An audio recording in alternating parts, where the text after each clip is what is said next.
Hello YouTube, and hello Proclaim His Word again. So I wanted to make a follow-up video to address the points that were brought up in the comment section, because there were a lot of them. I'm going to focus on your comments though, um, and I think it's an interesting comment exchange.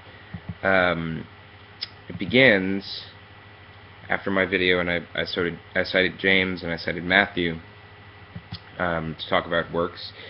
Mind you, you never touched on the passage from Matthew where you have Jesus very clearly linking works or acts of love as being the metric by which salvation is achieved, and the absence of those acts of love being the metric by which damnation will be distributed. Right. So I mean, I'm not sure how you can suggest that the words of Paul trump the words of Jesus, but all right. So you start off. There's this. The first response that you gave was, "Sir, first off, I never claimed that we will do no works.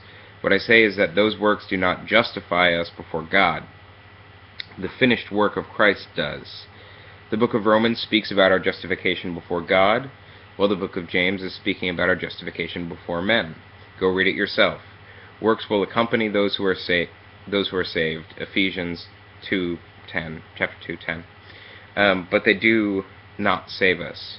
By the way, the demons believe that there is one God, but they do not that they are saved by the gospel. Peace." That last bit, by the way, demons believe there is one God, not that they are saved by the Bible. That last bit assumes that that's my point that I'm making. It's James who made that point. Also, you underestimate this issue, and I picked it very precisely because it's an issue that, the book of James is a book that's haunted Protestantism for a very long time. Martin Luther wrestled with it, and he went so far as to his solution, at least early in life, was to a position that the book of James was not real, sort of, and that it was just an appendix to the Bible or something like that. And then later on in life, he finally said, that doesn't work, I guess. So, fine, it's a full book of the Bible, but sola fide anyway. And it's been an issue in Protestant theology. I'm not picking something that would be easily soluble for you. That would be too easy.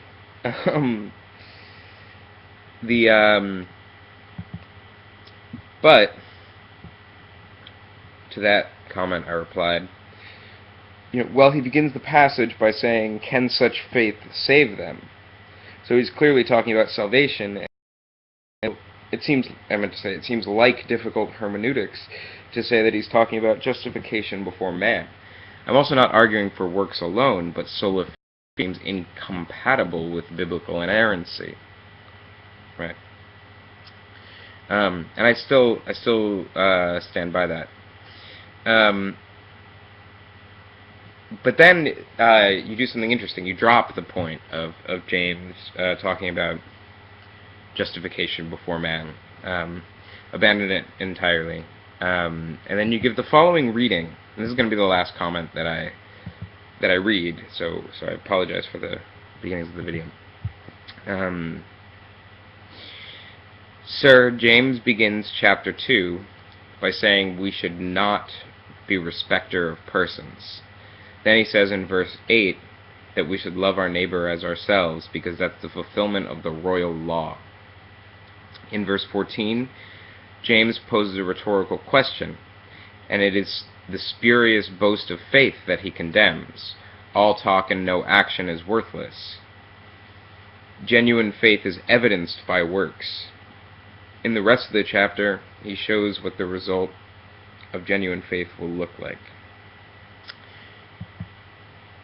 Okay, So again, first of all, you have dropped the idea that James is talking about justification before man. So I'll take that as a point.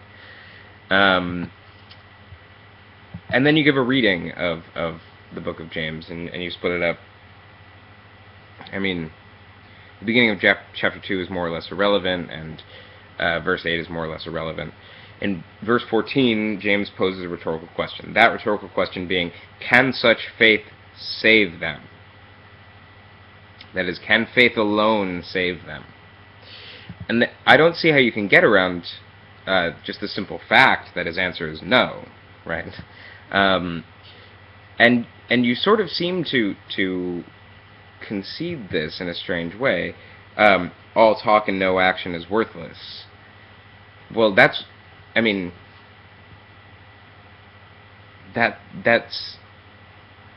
you've just articulated something like the Catholic position. The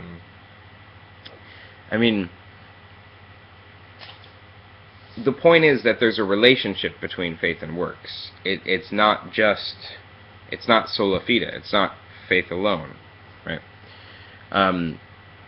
Also, it's been pointed out before that Paul, though he uses the word alone more than any other writer in the Bible, he never puts it after the word faith. So that's an interesting point to begin with.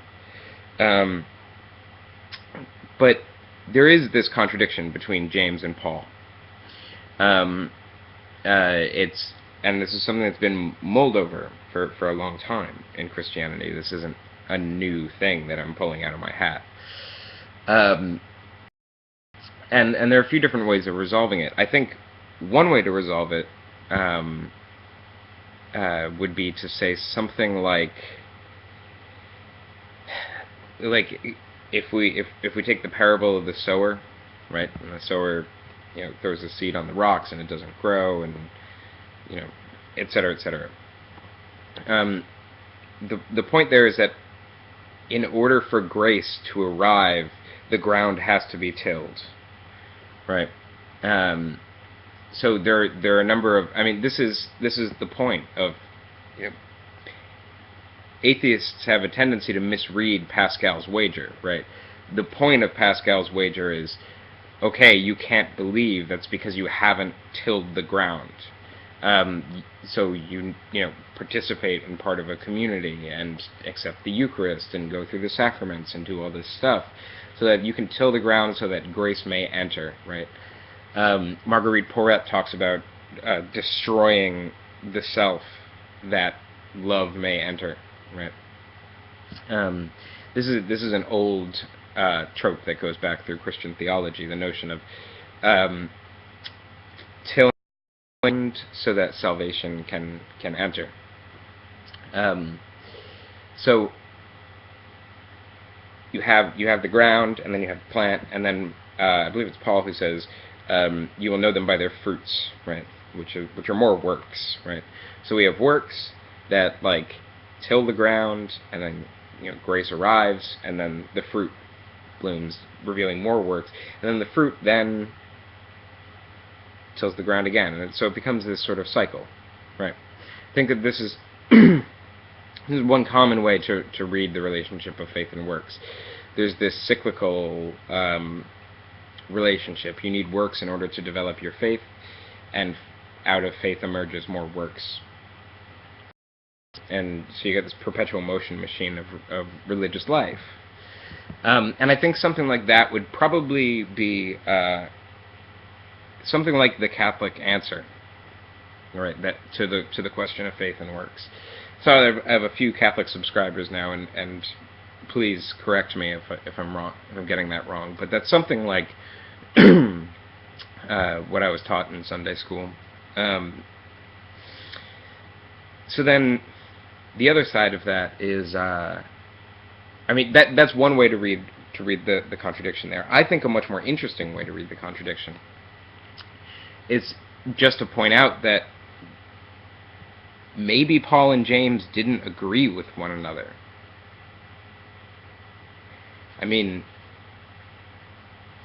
Why is that so bad, right? Because I think that the conversation about faith and works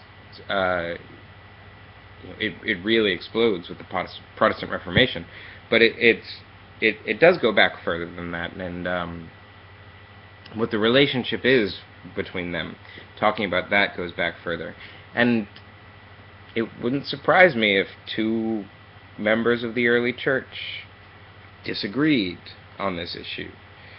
It seems like Christ disagrees with himself on this issue. It might be one of the paradoxes of Christianity. Christianity is, and this is one thing that I really don't like about evangelical Protestantism. I think that Christianity is a religion that's riven with paradoxes, and I think the most the most profound theologians who have ever lived have been keenly aware of this and not, shied away from that. Right? It's part of what makes the religion beautiful. The notion of the mysticism of even the contradictory. Right? It's a system that's riven with sort of strategic inconsistencies. That creates these conflicts produce all sorts of interpretations and all sorts of varying practices around Christianity, which creates a very full and rich and robust tradition. I think if the Bible were a totally narrative, no plot holes, no contradictions, if it was perfectly laid out, I think that Christianity would be really, really boring, and I don't think it would have caught on. I think that the dimension of the mysterious is what sort of sucks people into it. So yeah, I reject the need to say that they agree with each other. But the point is, then you have to give up on biblical inerrancy, don't you? Or at least you have to give up on some version of biblical inerrancy. I would actually go further and say that contradictions in the Bible are not necessarily incompatible with a certain kind of biblical inerrancy, if those contradictions were supposed to be there, right? What if reality itself is contradictory in a certain way, you could put it? And I think that you could give a sort of Christian way of thinking through this, and thinking through that idea, and I think it would lead you to really interesting things. So yeah, those are two ways to resolve that contradiction. I think the slightly more Catholic way, and one is a slightly more historicist way of reading it. But the point that I want to emphasize is that there is a contradiction. It's been known to be a contradiction for a millennia, and I don't think that your theological outlook can actually accommodate that contradiction. And thank you very much, and have a good day.